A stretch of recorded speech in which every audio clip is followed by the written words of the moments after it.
Wednesday morning, a business park, somewhere in marketing. Wind. You press the intercom. Pegasus Business Park. I'm here for the interview. With Andy Mallows? But he's running late. Conference calls. Reacquaint yourself with the person specification and help yourself to water. Pocket flashes. Another text from Mum. I've seen the job description online, Thomas. It's a competitive starting salary and a comprehensive benefits package. She's convinced you've got it, but your last successful interview was for an overdraft extension. Andy Mallows bursts into reception and crosses your fingers in his hand. Thomas Wainwright, why have you covered a suit? You tell him it's professional, polite. You don't have the shoulders for it. Andy Mallows shows you the boardroom, but then pushes past you to get in first. He snatches a netbook from the table and punches a touchscreen. This your CV? He asks you to excuse him. There's no time for breakfast in this game. Silence. And Andy Mallows dunking crisps into a tub of hummus. You start by telling him about your current role. Successfully prioritising workloads, delivering multiple deadlines on time and on budget. But Mallows snaps. Windsurfing or caravanning? He throws the hummus away and pockets the whatsits. 7% of 7. You're searching for an answer, but Mallows doesn't seem to care. He rocks back and forth on his chair, reminding you. Over 130% of communication is physical. Did you have sex last night? Get it while you can. If you work for me, you'll never see your missus again. You tell him not to worry. I've been single since uni. Andy Mallows isn't listening. Andy Mallows has taken his pen. Andy Mallows is sketching something.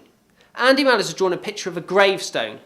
And your name is on it. What's the epitaph? Tell me the strapline, Wainwright.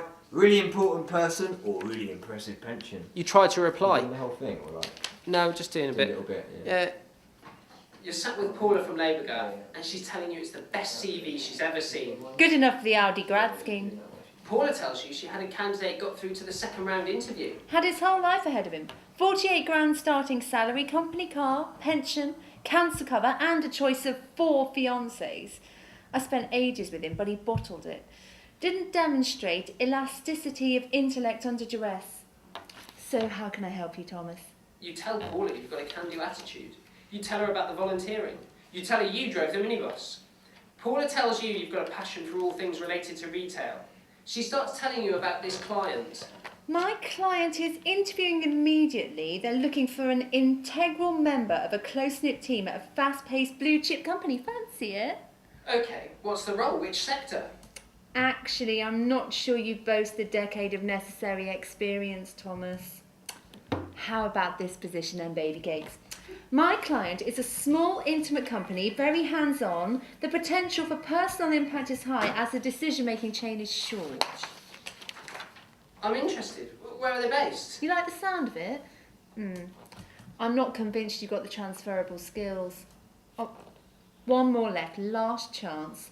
My client is a new business venture, potentially very lucrative, extremely loyal bunch, not easy to please, but if you perform to their exacting standards, you could make a real difference to their investments. Well, what is my client? Excuse me, Thomas. I'm offering you a job for life here. That's all right. Yeah, great. That's cool, yeah. Saturday night, a hallway, somewhere in a house party. You try and avoid Melinda from school, but she never forgets a face. So what exactly is it you do, Thomas? You've rehearsed this all afternoon. I'm in communications, targeted ones, time critical. She wants to know how you get to the top in that sector. You tell her it takes time. But is that your passion? You nod, but she makes a difference. She works with people, not profits. She takes their problems home with her. Her passion is behavioural therapy, and it should be yours too. But how do you square your commercial existence with the pressing need for social reform? How do you sleep, Thomas, knowing that there are people out there less fortunate than you? Not this again. You need a diversion. You ask her about Settlist. Mortgaged up, right? Wife and kids still? Settled, but not sticking around. He's off travelling for 18 months. The Far East, taking the family with him. He's really got the bug for it. What about colonialist, do you think? You ask if he's still globetrotting. Oh, God, no. He's all career now. He got through to the final round of interviews for that graduate scheme. The one with the fiancés. You ask her if leisurist is in the Priory yet. She laughs. Engaged, best part of a year. She's coming off the pill at Christmas. Meanwhile, you've been standing still since school.